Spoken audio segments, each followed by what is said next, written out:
Sabi po nila, ito yung masarap na lugawan, laging mainit, laging bagong luto. Dinadayo po kami kahit sa ibang baryo po, nagpupuntahan pa dito. Tinatanong namin sa taga saan kayo, may mga taga Malolos, may mga taga Plaridel pang nagpupunta po dito. Nabalitaan daw po nila yung lugaw dito.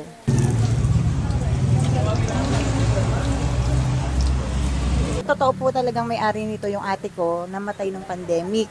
Tinuloy ko lang po nung nawala siya kasi sayang naman po. Nagsama-sama kami mag-iipag, ituloy natin, palakihin natin, dagdagan natin. Bestseller po namin yung toge, tsaka yung atay balunan. Minsan yun nga po talaga din yung binabalik-balikan nila, yung suka. Tsaka kahit paano po kami magkakapatid, meron kaming naaasahan. Laking bagay po sa amin dahil dito po namin kinukuha yung pang araw-araw na pag-aaral ng mga bata.